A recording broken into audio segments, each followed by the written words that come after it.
Bom, vamos dar continuidade, né, ao nossa aula de puerpério patológico. Respiramos fundo. Nós falamos no primeiro vídeo sobre as infecções puerperais de uma forma geral, desde as infecções genitais, as infecções de mama, de pele, que a gente lembra que pode ser pneumonias, infecções urinárias, tudo isso pode evoluir para um quadro de sepse. Lembrando da gravidade da sepse puerperal, né? E agora nós vamos falar para o nosso grande vilão no puerpério patológico, que são as hemorragias. As hemorragias puerperais são a segunda causa de morte materna. Nós sabemos que a primeira são as síndromes hipertensivas, posteriormente vem as hemorragias e em terceiro vem as infecções puerperais. Então, vocês lembram da nossa tríade letal? Afecções hipertensivas, hemorrágicas e infecciosas, que é o que mata grande parte das nossas mulheres no pós-parto. Então, vamos começar a falar sobre a hemorragia pós-parto. Ela tem uma incidência que eu considero até alta, de 10 a 15% das gestações, e ela é responsável por 1/4 das mortes maternas, ou seja, em torno de 25 a 27% de todas as mortes maternas no pós-parto estão muitas vezes relacionadas com a hemorragia. Por quê? Ela vai ter, nós vamos ver para frente que ela vai ter uma diversidade de causas também. Então, nós sabemos que ela é uma das principais, é a principal causa de mortalidade e morbimortalidade materna no pós-parto. Então, nós temos as síndromes hipertensivas gestacionais, nós temos a hemorragia pós-parto. E assim, é uma causa que nós temos como estar abordando. Depende de nós para fazer o diagnóstico precoce, o tratamento de forma mais agressiva, para a gente estar conseguindo salvar a vida dessas mulheres que, eu digo assim, no momento tão feliz desse, que é o momento do parto, o momento que a gente vê o filho da gente, todo aquele tempo esperando a gestação, na hora que se resolve, nós perdemos a mãe. Então, assim, é muito grave uma morte materna pós-parto. Então, eu quero que vocês lembram que é o seguinte, é uma morte em torno de cada 4 minutos. Ou seja, nós vamos ficar aqui falando, meia hora, 40 minutos de hemorragia pós-parto. Nesse período, vai ter morrido em torno de 10 mulheres no mundo. Ou seja, enquanto a gente tenta aprender como evitar, a cada 4 minutos morre uma mulher. Uma vez eu fiz um treinamento, né, de abordagem de hemorragia pós-parto, e uma coisa que me incomodou muito no treinamento, que a cada 4 minutos a apresentação da palestrante soava uma sirene. Tipo assim, a cada 4 minutos era interrompido por uma sirene, ela morreu mais uma mulher. Pensa numa coisa que me incomodou. Então, assim, como diz, a gente não faz essa soma, né? De quantas as mulheres morrem ao longo do dia se está morrendo uma a cada 4 minutos. Nós temos que lembrar que existe algumas, não é divergências, alguns conceitos diferentes quando nós falamos no termo de hemorragia pós-parto. A Organização Mundial de Saúde, ela coloca como hemorragia pós-parto um sangramento maior do que 500 ml de sangue. Geralmente a gente vai ver que 500 ml, qual seria o normal? Aceitável seria 500 ml de perda num parto vaginal, em torno de 1000 ml num parto cesariano. Então aqui nós vamos ver um pouquinho para frente para vocês verem uma diferenciação nos conceitos.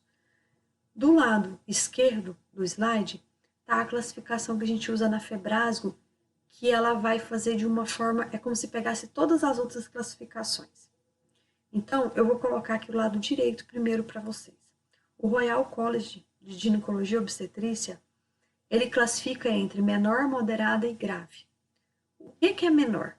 Menor é um sangramento que vai de 500 a 1000 ml de perda. Moderada, de 1000 a 2000 ml de perda. E grave, mais do que 2000 ml de perda sanguínea.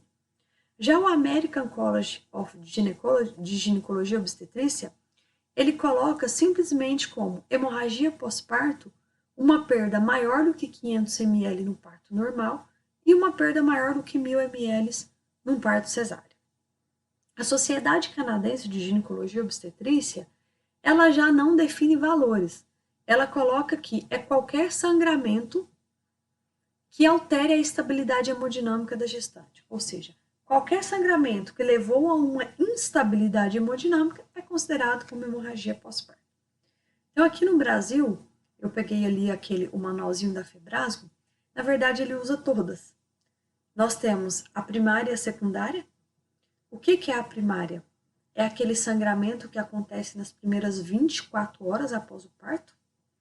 E a secundária é aquele sangramento que acontece de 24 horas a 12 dias. A secundária é difícil de ser quantificada, porque geralmente a paciente já recebeu alta, está em casa, vários dias, então assim, geralmente como que eu vou saber? A gente não tem uma classificação assim, menor, maior, porque nós não temos como quantificar a perda, mas nós sabemos que uma queda no hematócrito maior do que 10% é considerado como uma hemorragia secundária. Então vamos falar da mais importante, que é nossa grande vilã, que é a hemorragia pós-parto primária, que acontece nas primeiras 24 horas. Então, nós definimos ela como menor, assim como o Royal College, quando a perca é entre 500 e 1.000 ml de sangue. Nós definimos ela como maior, quando a perda é maior do que 1.000 ml. Só que dentre as maiores, nós subclassificamos ela da mesma forma, moderada, quando nós temos uma perda que vai até 2.000 ml, e grave, uma perda maior do que 2.000. E nós ainda temos a hemorragia maciça, que é quando a gente perdeu de 30% a 40% da volemia total dessa paciente. Então, para resumir de uma forma mais didática, nós temos a hemorragia pós-parto primária, menor, até 1.000. Moderada, até 2.000. Grave, mais de 2.000. Maciça, perca de 20% a 30% da volemia de sangue. E como que nós vamos quantificar essa perda de sangue? Isso, muitas vezes, gente, é subjetivo. Existe uma diversidade de formas de quantificar. Às vezes, na cesárea, a gente conta quantas compressas encharcadas. Vocês lembram? Tipo assim, uma compressa encharcada pingando é como se ela tivesse 100 ml de sangue. Se ela tiver só encharcada, sem estar pingando, é 75 ml.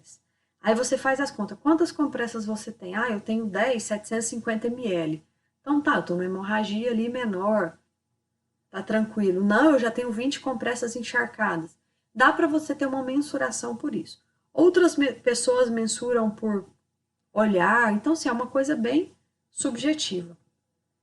E aqui nós temos que lembrar quais são as causas. Eu vou bater nisso várias vezes eu vou repetir isso várias vezes durante as aulas. Por quê?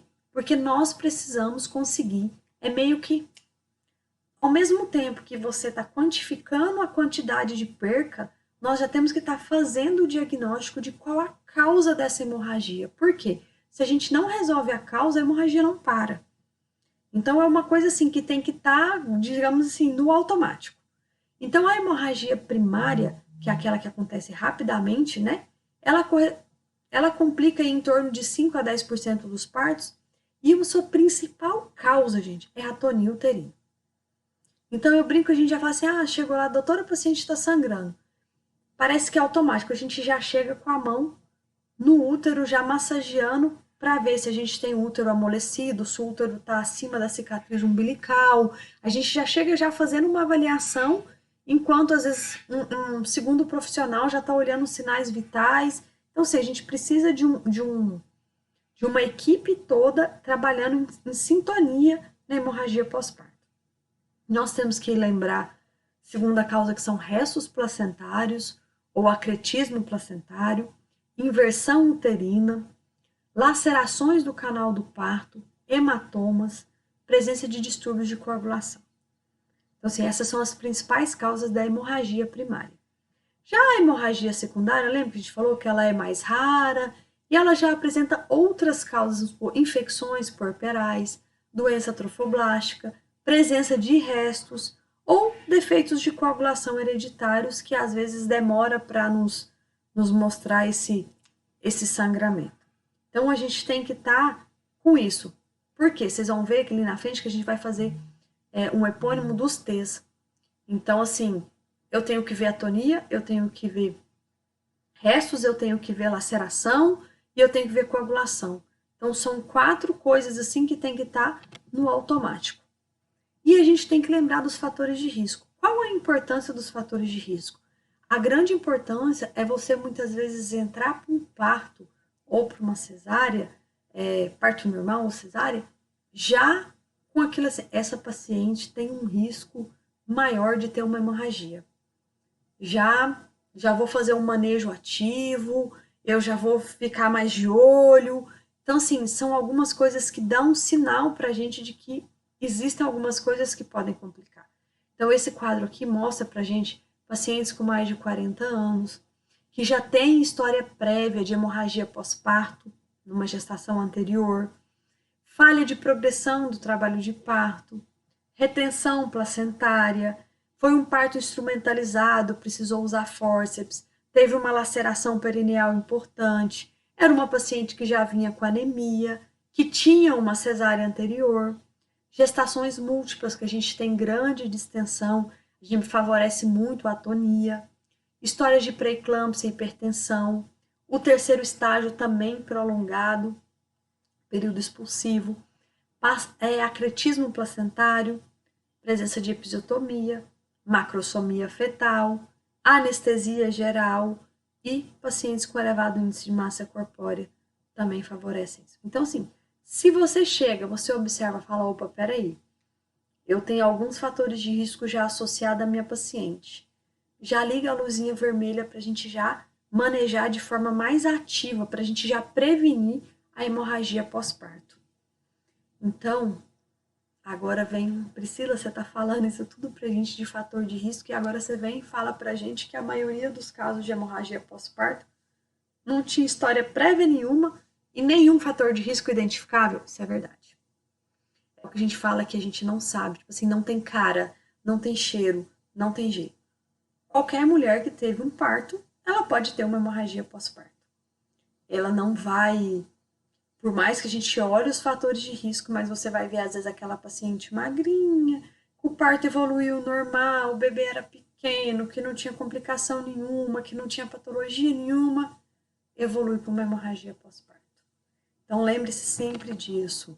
Na verdade, a gente tem que ter uma atenção com todas as pacientes no pós-parto imediato. É onde muitas vezes eu brinco, várias pacientes me perguntam no consultório, doutora, e sobre o parto domiciliar? Eu olho e falo, de jeito nenhum. Eu tenho muito medo do puerpério. Eu tenho muito medo de ali se resolve tudo muito bem, o neném nasceu e às 24 horas depois. Tem uma equipe de enfermagem que vai ficar ali, tem uma ambulância de prontidão se essa paciente tiver uma hemorragia para estar fazendo medicação. Eu sei que a realidade onde eu vivo hoje, aqui na minha cidade, não me permite fazer isso. Eu sei que às vezes tem alguns médicos que acompanham, que tem equipes formadas, que tem UTIs que vão junto, UTIs móveis, mas não é a minha realidade. Então eu acho assim, não julgo o colega, mas enquanto a realidade em que eu vivo, parto domiciliar é fora de cogitação, pelas complicações que a gente vê no dia a dia.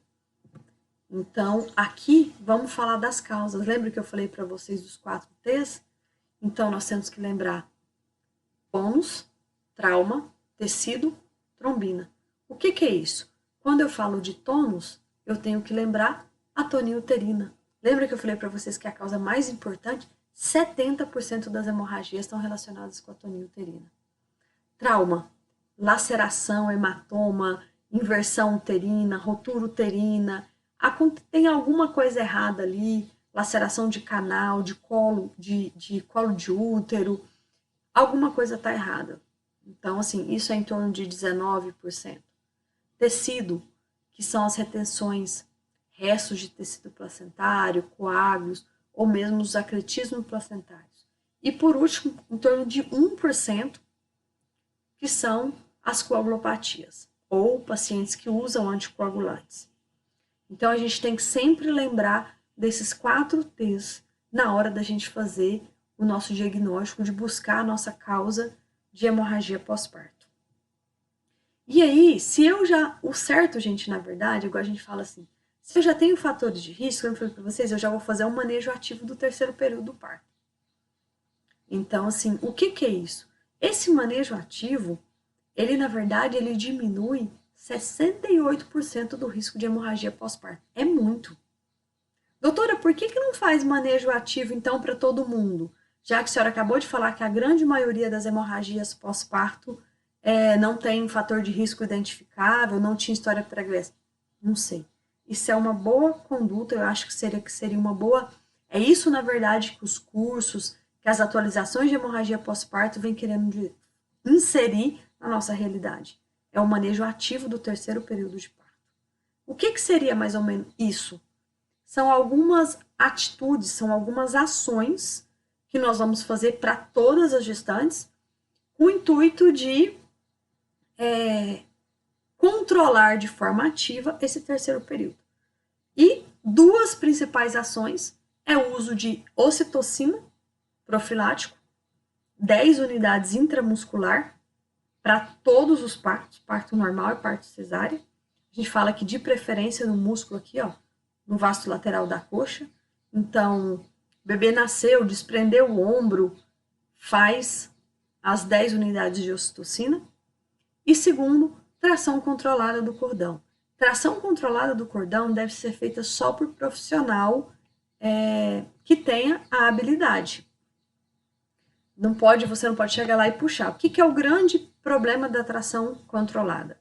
Quem não sabe fazer quando você puxa a placenta, se você puxa de uma forma não controlada, você aumenta o risco de inversão uterina. E ao invés de prevenir, você acaba provocando hemorragia. Então, deve ser feita por profissional habilitado.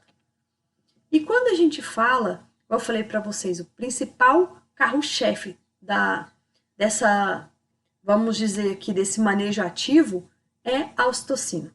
Aqui a gente fala que ela pode ser feita intramuscular ou EV.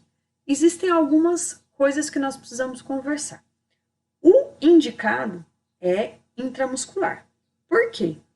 As 10 unidades de ocitocina EV não pode ser feita em bolos. Por quê? A ocitocina em bolos, ela tem um efeito hipotensor.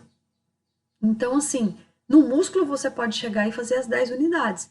Mas se optar por fazer venoso, você não pode pegar 10 unidades e fazer de uma vez.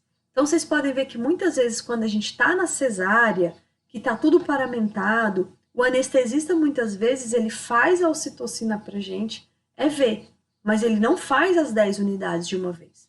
Geralmente, ele faz 3 unidades e pergunta, e aí, o útero contraiu? Tá tranquilo? Como é que tá? Aí você fala, não tá bom. Ele espera ali, ele faz mais um pouquinho. Não, ficou bacana. Então, geralmente, a gente para por ali. Eu, Priscila, sempre deixo ocitocina contínua nas primeiras 12 horas do parto. O certo é a gente fazer isso em bomba de infusão, que é 3 unidades por hora. Como que a gente vai fazer isso? Você pega um sorinho de 500 ml e coloca 15 unidades de ocitocina, põe na bomba de infusão, correr 100 ml por hora. Ali, nas primeiras 12 horas pós-parto. E existe a gente fala essa regra dos 3. Essa regra dos 3 que eu estou colocando para vocês aqui, não é o principal manejo do trabalho de parto no manejo ativo. Isso daqui, muitas vezes, a gente já usa também para tratar a hemorragia. Você faz 3 unidades, mais 3 unidades. Não resolveu, a gente já passa para as outras drogas, isso aqui já é no controle da hemorragia. Por que eu coloquei isso para vocês como prevenção? Para vocês lembrarem que a ocitocina EV não pode ser feito jamais as 10 unidades em bolos. Você tem que fazer a regrinha dos 3. 3 unidades, 3 unidades e 3 unidades à medida que for necessário. Tração controlada do cordão, ou seja, vocês estão vendo que a mãozinha ela aperta em cima da pubis? Eu não estou empurrando o fundo do útero, porque geralmente, se eu estou tracionando a placenta e eu empurro o fundo do útero, ele está amolecido. Ele era um útero grande que está evoluindo. Ele vai everter.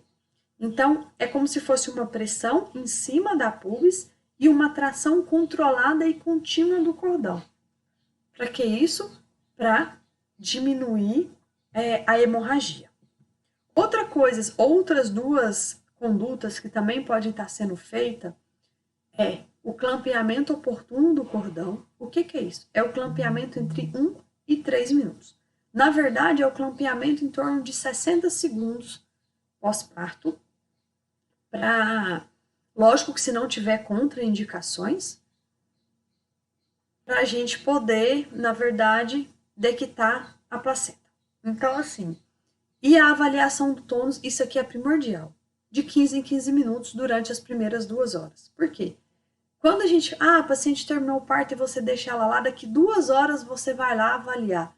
Muitas vezes ela já perdeu muito sangue, já está em uma atonia. Então, se você vai a cada 15 minutos e avalia o tônus, o útero está se mantendo contraído, não está tendo perda, é muito bom isso.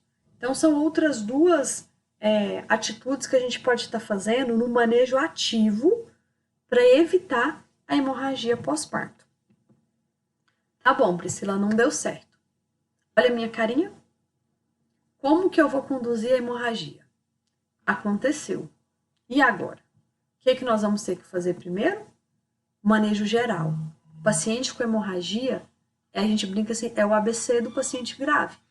Então, a gente vai ter que assegurar vias aéreas, otimizar a oxigenação, máscara, posicionar a paciente em decúbito dorsal, o aquecimento da paciente, já pega os acessos calibrosos, solicita já a dosagem de hemoglobina, coagulograma, fibrinogênio, tipo sanguíneo com identificação. Muitas vezes a gente já avisa ali no hemocentro a necessidade que às vezes vai precisar de transfusão de sangue. Faz a sondagem vesical, por quê? Porque nós precisamos controlar a diurese. Essa paciente, ela precisa de uma diurese acima de 30 ml, né? Então, nós precisamos, a paciente está caindo a diurese, a gente já sabe que as coisas estão, não está indo tão bem, e nós precisamos quantificar a nossa perda. O quanto a nossa paciente já perdeu de sangue. Essa formulazinha que está aqui embaixo, a formulazinha do índice cardíaco. Hoje ele tem sido usado de forma precoce, porque o que nós estamos vendo? Que o índice cardíaco, ele consegue me dar uma quantificação de perda precoce. Porque às vezes, enquanto eu olho, ele fala, agora perdeu 1,5 litro, a paciente já está muito grave. E o índice cardíaco, à medida que ele passa de 0,9, ele já me dá, tipo assim, já não está ficando bem a situação. Então, como é que a gente calcula isso? É simples. É a frequência cardíaca da paciente dividida pela pressão arterial sistólica. E aí a gente vai ter um valorzinho. É esse daqui, índice de choque. Então, o que ele vai ver? Se ele for maior ou igual a 0,9, ele já sugere que a paciente teve uma perda sanguínea significativa. Que você já tem um risco de que você vai precisar de transfusão. Então, o que ele vai te dizer? Você já precisa de uma abordagem mais ativa, o uso do traje de choque não pneumático ou hemotransfusão. Então, assim, antes mesmo de ter grandes alterações sistêmicas, ele já vai te falar que a coisa não está boa, já tem um risco alto. Então, hoje ele vem sendo muito utilizado e é fácil, então, assim, não tem por que falar, não consigo. Você não está monitorizando ali pressão, frequência cardíaca o tempo todo? Divide um pelo outro, pega o índice cardíaco e fala, a coisa não está ficando bem. Esse traje anti-choque, gente, é muito bacana. Tem uma foto aqui para vocês. É um traje que ele vem numerado e você vai fechando de acordo com os números. O 1 aqui no pé, no tornozelo, e ele faz uma compressão, traje não pneumático, para a parte de hemorragias. É muito bom. Os locais que fizeram o treinamento para hemorragia receberam, nós aqui em Gurupi, nós recebemos o traje, é não pneumático. Então, a gente tem no hospital, eu nunca vi usando, eu nunca precisei usar também o tempo que eu tive lá, mas a gente sabe que está lá. Então, assim, numa hemorragia considerável, a gente sabe que tem para estar utilizando. Então, vamos continuar. Ah, doutora, mas eu quero fazer a correlação do meu grau de choque com, vamos dizer, meus sinais vitais. Aqui essa tabelinha, ela correlaciona tudo para vocês. Lembra do que eu falei para vocês? Quando o meu índice de choque na primeira linha e tiver ali entre 0,7 e 0,9, a minha paciente ainda está compensada.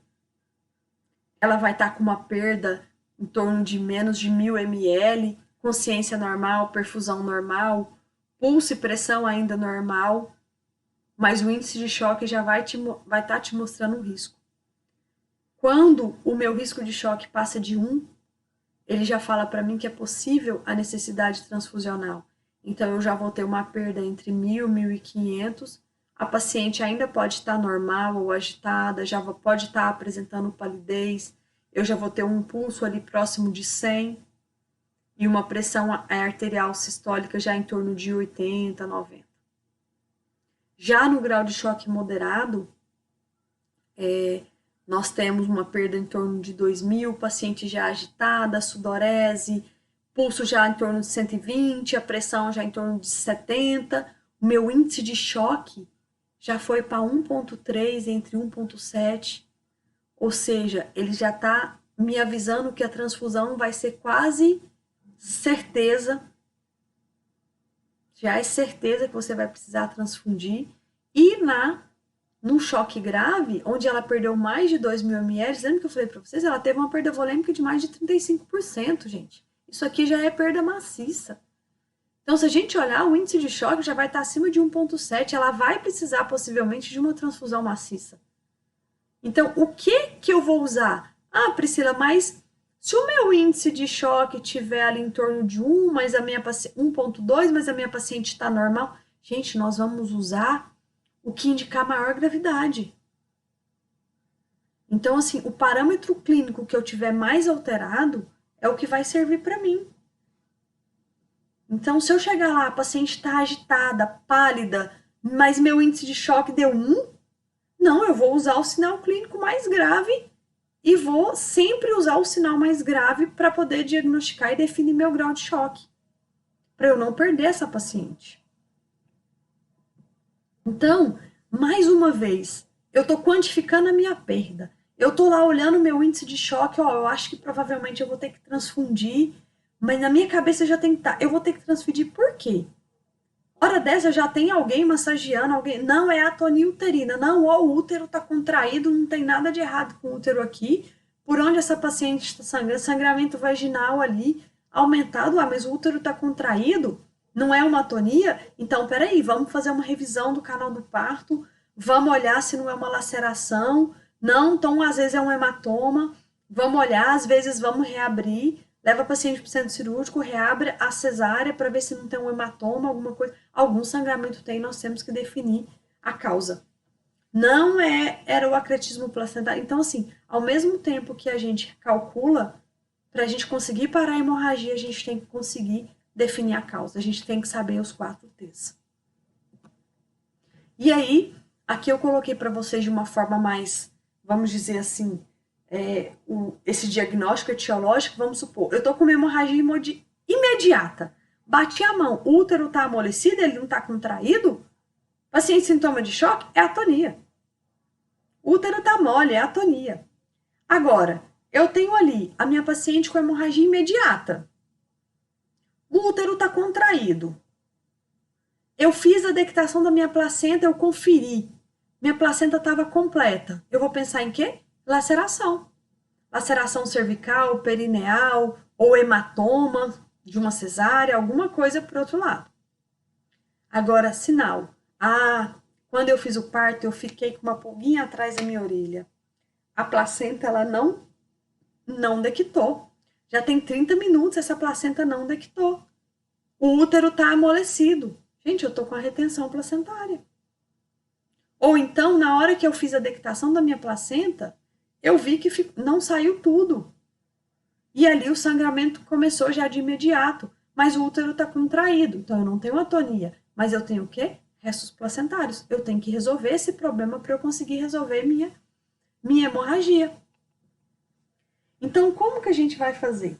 quando a gente começa a tratar a hemorragia, nós temos primeiramente, eu brinco, o tratamento não farmacológico. Na hora que você identificou a hemorragia, doutora, a paciente está sangrando, já vem alguém e faz a compressão bimanual. Gente, é uma mão dentro da vagina, essa mão fechada, ela está dentro da vagina. Vocês estão vendo que ela não está empurrando o colo, é um pouco acima do colo, e a compressão bimanual com a mão ali no suprapúbico pressionando. Para que serve isso? Isso vai tratar a hemorragia? Não, isso não vai tratar, isso vai ganhar tempo. Uma pessoa vai fazer isso para quê? Para diminuir a perda de sangue, enquanto o outro foi buscar a ocitocina, foi buscar a medicação, foi, entendeu? Tipo assim, enquanto vai instituir as medidas que eu quero, alguém faz compressão bimanual. Ou você acha que você fala, nossa, tá sangrando mesmo, peraí, eu vou ali prescrever uma ocitocina, um metergin, e a paciente vai ficar lá sangrando? A hora que você voltar, você perdeu a paciente. Então não existe isso. A compressão bimanual é para você diminuir o volume de perda e ganhar tempo enquanto vai sendo feitas as medidas, as próximas medidas. Segundo, nós temos também o tamponamento uterino, que é usado o balão. De preferência hoje, a gente usa esse balãozinho de Bacri, que é o segundo. Ah, doutora, mas eu tô aqui no interior, eu não tenho esse balão de Bacri.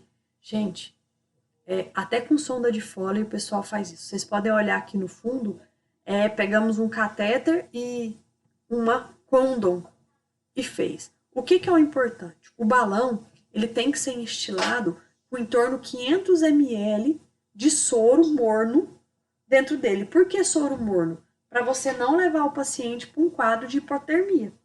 Então, aquece o soro e enchila em média 500 ml de soro para fazer a compressão intrauterino.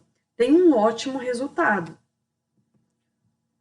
Outro, aqui eu falo que já é um pouco mais heróico. Priscila, eu não tenho nenhum tipo de balão, não tem como fazer nada. O que é feito esse tamponamento uterino? É feito com compressa.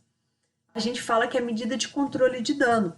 Vai colocar na compressa sanfonada dentro do útero para fazer o controle dessa hemorragia. O que a gente tem de contra? Às vezes a gente aumenta o risco de infecção. Ou se a paciente estiver com suspeita de quadros infecciosos, coramionite, o problema esse não pode ser feito, tá? Então, assim, a gente tem que pensar que a gente aumenta o risco também de processo infeccioso. Mas, gente, salva a vida. Vocês podem ver que isso daqui é uma figura que a gente pegou, feito na Unicamp, que é medida de controle de dano. Então, assim, você acaba tendo êxito para você fazer as outras medidas, para você conseguir abordar de uma forma diferente.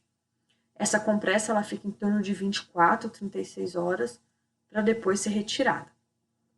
Assim como o balão, ele fica em torno de 24 horas e aí você vai tirando gradativamente. Como? Você vai reduzindo 50 ml, tirando 50 ml do soro e reavaliando a hemorragia. E esse é o traje anti-choque não pneumático. É o máximo isso. Salva muita vida. Então, você coloca a paciente, aqui o cortou, e você vai fechando os velcros pelos números. E ele vai fazendo uma pressão ascendente e comprime ali na pelve. É muito legal mesmo isso daqui. Se vocês tiverem algum hospital, procurem saber se tem. Ou tem um traje aqui, deixa a gente ver. Se eles forem fazer cursos de abordagem de hemorragia pós-parto, participem, porque assim, a gente não, igual eu falei para vocês, não tem cara, não tem hora, não tem jeito. Vocês sabem que nós temos histórias assim, muito trágicas em relação a isso. Aqui teve uma vez, eu não estava no hospital, eram os colegas que estavam, e aconteceu um parto. Nem aconteceu assim o parto, na verdade, foi até um descolamento de placenta. Essa paciente veio sangrando do interior de mais de 100 quilômetros até a cidade de referência, com um sangramento muito considerado, e o colega não fez as medidas profiláticas, não colocou acesso calibroso, não colocou nada. Essa paciente chegou já em estado de choque, na nossa cidade, foi atendida, foi abordada cirurgicamente, como deveria, foi para UTI, só que ela evoluiu com uma perda renal bilateral pelo choque hipovolêmico e veio a óbito 30 dias depois. Então, assim, são coisas bem trágicas que a gente vê relacionadas quando a gente fala puerpério. E aqui eu coloquei para vocês o tratamento farmacológico. O que é isso? As medicações que nós vamos usar. Principal, carro-chefe, ocitocina. Então, assim, doutora, fiz lá minhas 10 unidades do manejo ativo, mas a paciente evoluiu com uma hemorragia pós-parto. Como que nós vamos fazer? A gente já vai fazer 5 unidades, uma ampolinha, lento, ou seja, em 3 minutos. E aí depois aqui não vai ser mais 15 unidades. Vão ser 40 unidades. Ou seja, 8 ampolas de ocitocina no sorinho de 500 ml, correndo a 250 ml por hora. Ou seja, vai correr esse soro em 2 horas. E nesse período ali, é uma atonia, você vai estar massageando, observando se o útero contraiu. Doutora, era restos placentários. Então já faz a curetagem, já retira os restos placentários para o útero se manter contraído. E depois você faz uma dose de manutenção, que é da mesma forma, você coloca as 40 unidades no soro, só que aí você vai passar 125 ml por hora. Tá? Ou seja, vão correr 10 unidades por hora na dose de manutenção. Nos casos em que a gente vê, vocês podem ver que a gente vê que é uma atonia importante, a gente tem que considerar, às vezes, reduzir um pouco essa velocidade de infusão para mais metade ali, 60 ml por hora, ou 3 unidades por hora, e manter isso, geralmente, no caso de 24 horas. O que é o importante isso? É a gente manter o controle hídrico. Por quê? Se você observar, em 2 horas eu infundi 500 ml, depois em 4 horas eu infundi mais 500 ml, ou seja, já foi 1 litro em 6 horas. A gente tem que ter um controle para não ter intoxicação hídrica, tá? A gente sabe que pacientes que estavam em trabalho de parto prolongado, elas têm uma tendência a ser menos responsiva à ocitocina. Então, geralmente, se a gente fala assim, a paciente estava sendo induzida já com ocitocina 24 horas, nós sabemos que os receptores vão estar todos lotados e muitas vezes a gente não vai ter resposta à ocitocina. Então, a gente não pode postergar usar outras medicações. Minha ocitocina não está dando certo, eu vou passar para quê? Para metilergometrina, metergin, que a gente fala, é feito 0,2 miligramas intramuscular e repete a 20 minutos se necessário. A gente sabe que a gente pode administrar mais 3 doses intramuscular, de 4 em 4 horas, até a gente atingir 1 miligrama, que são 5 repetições. E só que tem um detalhe que a gente tem que lembrar do metergin. Ele tem reações, efeitos colaterais cardiovasculares. Então, ele não é para utilizar em pacientes hipertensas ou cardiopatas. Então, assim, sua ocitocina falhou, é uma paciente cardiopata, é uma paciente hipertensa, às vezes você já passa para o misoprostol. O misoprostol, ele pode ser feito via retal ou via oral. Para quê? Para a gente ter nós sabemos o tempo de latência.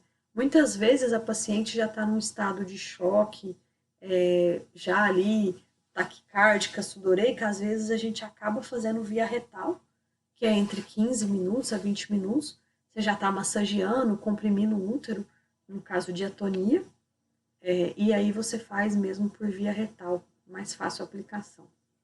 E lembrar do ácido tranexâmico, um dos nomes comerciais que vocês conhecem é o Transamin, que a gente pode fazer 1 grama lento, lembrando que a ampolinha tem 250 miligramas, ou seja, você pode pegar 4 ampolas, diluir no sorinho, fazer em 10 minutos, e ele pode ser usado junto com os outros uterotônicos. Então, e assim, já existem estudos comprovados que o uso do ácido tranexâmico, ele ajuda sim a reduzir o sangramento e a salvar, diminuir muito comorbidades, tá? E aqui, qual que nós temos agora? Nós já falamos um pouquinho do tratamento não farmacológico, do tratamento farmacológico, e nós temos o tratamento cirúrgico, que quando o nosso tratamento farmacológico não está dando certo, nós temos que passar para a abordagem cirúrgica.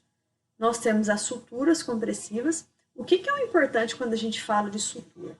Vocês vão ver que existem várias suturas. Isso aqui depende da habilidade do cirurgião. Então, cada cirurgião opta por fazer a que ele tem mais destreza. Essa aqui que está mostrando para vocês é uma das mais famosas, é a que a gente chama sutura de Belite. Para fazer ela, eu preciso ter uma esterotomia, ou seja, eu preciso ter ali a incisão uterina, né, de uma cesárea, e ela chega a ter um controle de mais ou menos 90% do sangramento. Essa é a única das suturas compressivas, vamos supor, que eu, Priscila, sei fazer, que eu já fiz na minha residência, que eu já vi, que eu fui treinada. Então, se vocês me perguntarem qual que eu faria apenas essa, mas em título de academicismo, vocês têm que saber que existem outras. Então, se você estiver no pronto-socorro e ver o obstetra fazendo alguma das outras técnicas, não está errado de nenhuma forma, a gente tem que fazer a técnica em que a gente domina. Então, essa daqui, ela faz como se fosse um suspensório. Vocês podem olhar, ela passa por dentro do útero e ele faz 2 alcinhas. Então, ele puxa na parte anterior e amarra. Depois que ele fez a sutura de Belite, ele vai e fecha a esterotomia, como fecharia o útero normalmente.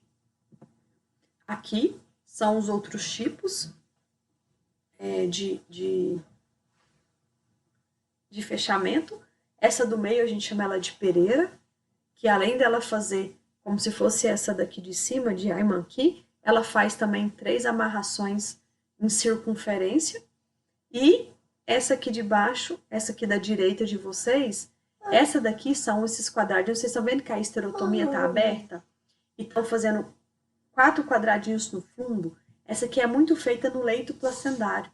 Principalmente quando a gente tem suspeita, às vezes, de acretismo, alguma coisa, é feita suturas em quadrados hemostáticos no leito placentário para diminuir a hemorragia.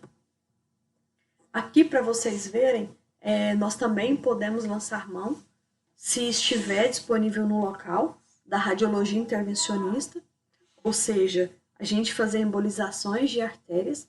Essa fotinha aqui, para vocês verem, é um acretismo placentário.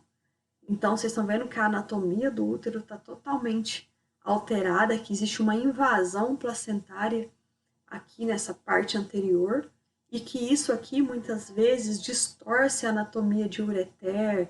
Então, assim, é bem complicado. Eu não vou falar aqui do manejo de acretismo, mas nós sabemos que isso daí é um fator de risco muito grande para hemorragia pós-parto. Então, assim, existem hospitais que preferem fazer o tratamento conservador, outros que têm a radiologia, eles já entram junto. Essa foto da direita, por exemplo, para vocês verem, já é uma paciente que a radiologia colocou o uso de balões antes da cesárea, ou seja, já foi uma programação, uma paciente que tem um acretismo placentário, ela já foi para a cirurgia com os balões. Então, assim, qualquer intercorrência, já está tudo feito ali para inflar e para fazer a embolização. Então, assim, na verdade, cada setor. Se você tem um diagnóstico de acretismo placentário, óbvio, você não adianta querer ser heróico e fazer o parto da paciente em hospitais simples. Essa paciente tem que ser transferida para centros de referência, onde ela vai poder ter um manejo melhor das complicações. Aqui eu coloquei resumindo para vocês, é bem simples. Então vamos lá. Nós tivemos uma hemorragia pós-parto. Nossa paciente ela perdeu mais do que 500 ml.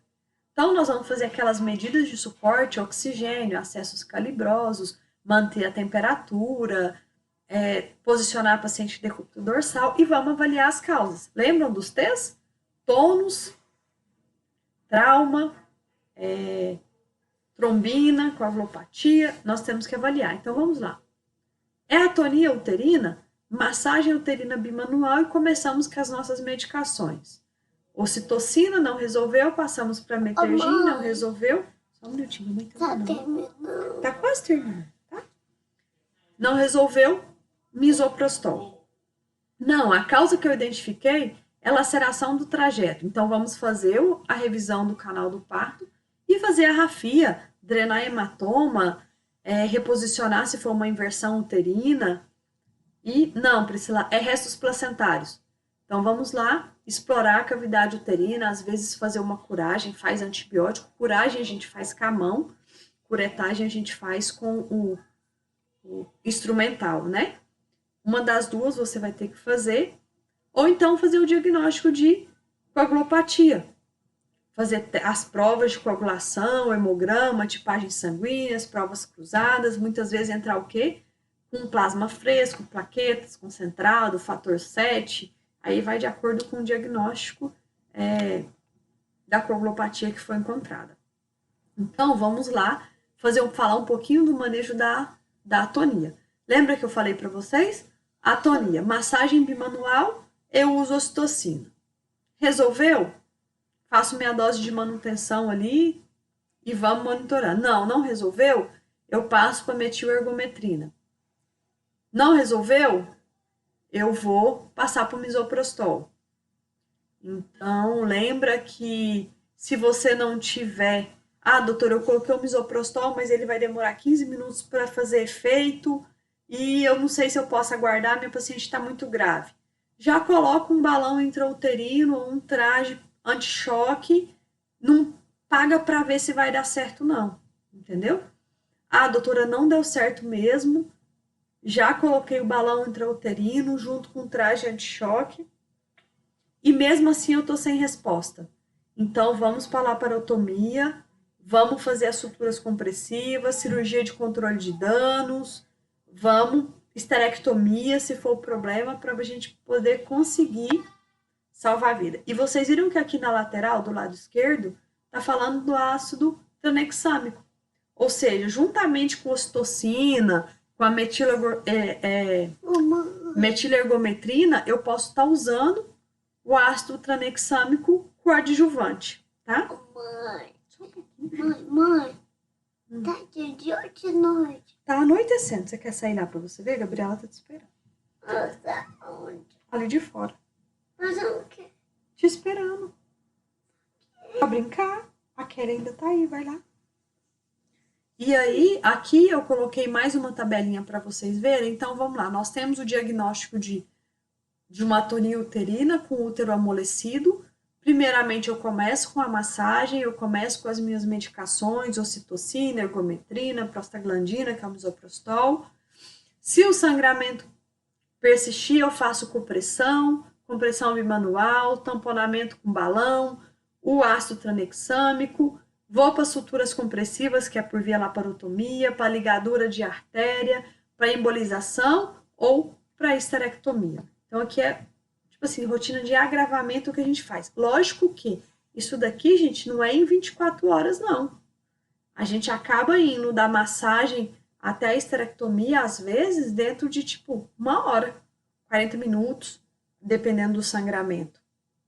A gente não pode perder o tempo. E aí, o tratamento das outras causas, que são, eu digo assim, é mais simples, que é retenção placentária e laceração, ou seja, se a placenta não dectou, você viu que a placenta não dectou. Você está ali tentando dectar e a placenta não saiu, você já vai estar ali esperando. Então, muitas vezes você vai fazer ocitocina, tração, injeção de ocitocina. Não deu certo? Faz antibiótico que eu vou fazer a remoção manual, vou fazer uma curagem, vai fazer uma curetagem, leva ali para o centro cirúrgico, às vezes faz uma anestesia e faz a retirada. Não, Priscila, a placenta dectou incompleto, mas eu vi ali. Então, mais uma vez, faz a curagem, faz a curetagem, e eu acho assim mais fácil de resolver o problema, né? Então, porque você tirou os restos, o útero vai se contrair. Então, geralmente eu brinco que são sangramentos com uma menor, um menor volume. Laceração do trajeto é muito importante, porque geralmente ela cursa com sangramento intenso e choque. E aí, muitas vezes, o que acontece? A pessoa avalia, não, o útero está contraidinho, o sangramento vai parar. E é sangramento arterial. E ali está sangrando, sangrando. Se você não suturar, não drenar hematoma, ali não resolve. Então, vamos supor, o útero está contraído, é um sangramento intenso, pode fazer revisão do canal de parto, pode pensar em hematoma, sem medo, já entra com Transamin para tentar te ajudar e faz a rafia das lesões e resolve o problema. Aqui eu coloquei para vocês as metas transfusionais, porque mudou um pouquinho. Vocês às vezes vão ver nas outras áreas da medicina que transfusão só abaixo de 7, alguma coisa. Na obstetrícia, nas hemorragias obstétricas, nós temos uma meta de manter a hemoglobina em torno de 8, o hematócrito entre 21 e 24, plaquetas acima de 50 mil, ou 100 mil se ela estiver tendo sangramento, fibrinogênio acima de 200. Por quê? Porque nós sabemos que, uma vez que a paciente que teve uma hemorragia, ela tem, vamos supor, por atonia, o útero se contraiu, ela tem maior chance daquele útero se amolecer novamente e ela ter uma segunda hemorragia. Então, as nossas metas, elas são um pouco mais altas, pelo risco de ressangramento, tá? Então, sempre lembrem disso, a hemoglobina na hemorragia obstétrica, o valor meta é 8, certo? Puxado, né? Mas se vocês podem ver, a gente fala as coisas separadas, depois a gente engloba nessas tabelinhas finais. Então é muito simples. Lembra, sangramento, define a causa, entra com as medicações, ocitocina, medicação, prostaglandina, não deu certo, já coloca ali a parte do traje, a parte do balão, pensa no tratamento cirúrgico, nas suturas de Belinte, nas suturas em quadrado, a sutura que você puder, não deu certo, embolização, se tiver, não tem embolização, esterectomia. Eu acho que o importante é o time da gente perceber essas alterações e não perder a vida da nossa paciente. Isso é muito importante. Porque, igual eu falo, difícil, né? Você passa 9 meses gerando um bebê, quando você vai para o parto, que é para ser o momento mais feliz para você ver seu filho ali, e a gente acaba perdendo a mãe. Né? Isso não é legal. Tudo bem? Acabou? Dá um beijo. Manda um beijo todo mundo falar. Tchau, galera! Tchau, galera! E essa foi nossa última aula teórica do semestre.